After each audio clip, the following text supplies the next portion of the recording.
தில்லையாடி வள்ளியம்மை. நம்முடைய தமிழ்நாட்டில் மயிலாடுதுறைக்கு பக்கத்தில் இருக்கக்கூடிய ஒரு சின்ன ஊர் தான் வந்து தில்லையாடி. அந்த ஊரில் வாழ்ந்த ஒரு பெண்மணியோட பெயர் வந்து ஜானகி.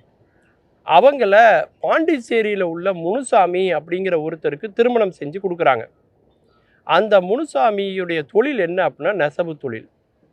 அவங்க நெசவு தொழிலை பார்த்து கொண்டிருந்த ஒரு நேரம், அப்போ பார்த்தீங்கன்னாக்கா ஆங்கிலேயர்களுடைய ஆதிக்கம் இந்தியாவில் வேரூன்ற தொடங்கிய காலகட்டம்.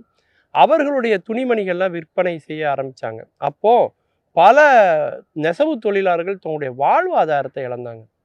அதே மாதிரி தான் முனுசாமி தன்னுடைய வாழ்வாதாரத்தை அவர் இழந்தார். அப்போ என்ன பண்ணன்னு தெரியல. அப்போ எல்லாரும் என்ன சொன்னாங்கன்னா, நீங்கள் வந்து தென்னாப்பிரிக்கா போயிடுங்க, அங்கே போயிட்டீங்கன்னா உங்களுக்கு வியாபாரம் நல்லா இருக்கும் அப்படின்னு அவங்க சொல்கிறாங்க. அந்த நெசவு தொழிலுக்காக அவர் வந்து தென்னாப்பிரிக்கா போகிறாரு. ஜானகிங்கிற தன் மனைவியை அழைச்சிட்டு போகிறாரு. அந்த அம்மா அங்கே போன உடனே ஜொகனஸ்பர்க்கில் ஒரு உணவு விடுதியை நடத்த தொடங்குறாங்க. அவங்களுக்கு ஒரு பெண் குழந்தை பிறக்குது. அந்த பெண் குழந்தை தான் வள்ளியம்மை. சுதந்திர போராட்டத்தில் மகாத்மா காந்தியடிகள் வந்து இந்திய சுதந்திர போராட்டத்துக்கு வந்து தலைமை தாங்குவதற்கு யார் காரணம் அப்படின்னா வள்ளியம்மை தான் காரணம் அப்படின்னு சொல்லலாம். அந்த அளவுக்கு வீரம் நிறைந்த பெண்மணியாக அவங்க இருந்தாங்க. பல போராட்டங்கள் அவங்க வந்து கலந்துக்கிட்டாங்க. என்ன காரணம்னா ஜொகனஸ்பர்க்கில் அப்போ என்ன நடந்துச்சுன்னா, கருப்பர்களை வெள்ளையர்கள் மதிக்கிறதே இல்லை, ஒரு மிருகத்தை போல நடத்துனாங்க.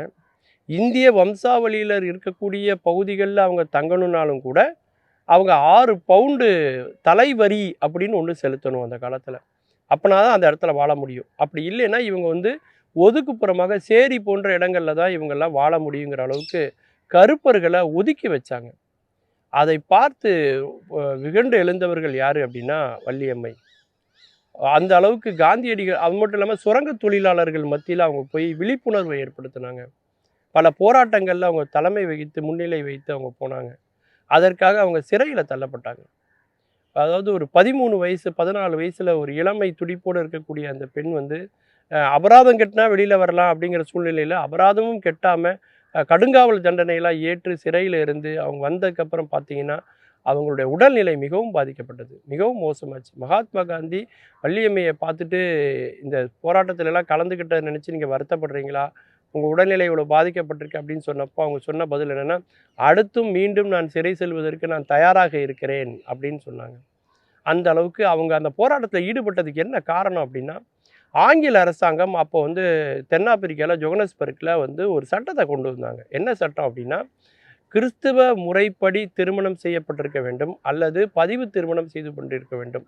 அப்படி இல்லாத திருமணங்கள் திருமணமாக ஒத்துக்கொள்ளப்பட மாட்டாது, அதை ஏற்றுக்கொள்ள முடியாது என்ற ஒரு இதை கொண்டு வராங்க. அப்போல்லாம் இந்துக்கள் வந்து பார்த்திங்கன்னா பதிவு செய்கிற பழக்கம் கிடையாது. அப்போ இந்து முறைப்படி செய்யப்பட்ட திருமணங்கள் எல்லாம் செல்லாது அப்படிங்கிற ஒரு அறிவிப்பு மறைமுகமாக சொல்லப்படுது. அப்போது எனக்கு யார் அப்பா யார் அம்மா அப்படிங்கிறது அதிகாரப்பூர்வமாக நான் சொல்ல முடியாது, இவன் என்னை பெற்றவங்களே எனக்கு உரிமை இல்லை அப்படிங்கிறது இந்த சட்டத்தின் மூலமாக கொண்டு வரப்படுகிறது. ரெண்டாவது, தந்தை வழி தாய் வழி சொத்துக்களையும் அவங்க பெற முடியாத ஒரு சூழலும் இந்த சட்டத்தின் மூலமாக ஏற்படுகிறது. இந்த சட்டத்தினால பலரும் பாதிப்புகளை சந்திக்கிறாங்க. அதனால் எல்லாரும் ஒட்டுமொத்த பேரும் எழுந்து மிகப்பெரிய ஒரு போராட்டத்தை, ஒரு சத்தியாகிரகத்தை, முதல்ல மகாத்மா காந்தி நடத்திய சத்தியாகிரக போராட்டம்னா அது இதற்காக நடத்தப்பட்ட போராட்டம் தான். அதனால அதில் இவங்க கலந்துக்கிட்டு காந்திக்கு ஒரு மிகப்பெரிய ஒரு உறுதுணையாக அவங்க இருந்தாங்க. நோய்வாய்ப்பட்ட நிலைமையில் 1913 அவங்க போராடுறாங்க, சிறைக்கு போகிறாங்க. 1914 அவங்க வந்து தன்னுடைய உயிரை வந்து தியாகம் பண்ணுறாங்க. மகாத்மா காந்தியால் அந்த சம்பவத்தை மறக்கவே முடியல. மிகப்பெரிய ஒரு பாதிப்பை வந்து அவருக்குள்ளே அது ஏற்படுத்துது. எந்த ஜொகனஸ்பர்க்கில் தென்னாப்பிரிக்காவில் அவங்க உயிர் துறந்தாங்களோ அந்த இடம்தான் என்னை பொறுத்தவரை ஒரு புனித தலம். அங்கு வந்து நம்ம வள்ளியம்மைக்கு ஒரு மணி மண்டபத்தை எழுப்ப வேண்டும், ஒரு சிலையாவது வைக்க வேண்டும் என்று மகாத்மா காந்தியினுடைய கனவாக மாறியது. அது மீண்ட பெரிய கனவுன்னு நம்ம சொல்லலாம். கடைசி வரைக்கும் அவருடைய கனவு அவர் காலத்தில் அது நிறைவேறலை. அதன் பிறகு தென்னாப்பிரிக்கா மக்களினுடைய தலைவராக நெல்சன் மண்டேலா அவர்கள் அதிகாரத்துக்கு வந்தபோது அந்த இடத்துல அவர்களுக்கான விழாவை நடத்தி ஒரு சிலையை வைத்து அவர் பெருமை சேர்த்து உலகத்தின் பல தலைவர்களை அழைத்தார். அந்த அளவுக்கு வள்ளியம்மையாக இருந்தவர்கள் தில்லையாடி வள்ளியம்மை என்று சொல்கிற அளவுக்கு பாரத தேசத்திற்கே தலைமகனாக மகாத்மா காந்தி தலைமை ஏற்பதற்கு காரணமாக இருந்தவர் நம்முடைய தமிழகத்தை சார்ந்த தில்லையாடி வள்ளியம்மை என்பது பெருமையோடு நாம் சொல்லக்கூடிய ஒரு செய்தி. மீண்டும் பல புதிய தகவல்களோடு அதில் அறியப்படாத பக்கங்களோடு உங்களை சந்திக்கிறேன். நன்றி, வணக்கம்.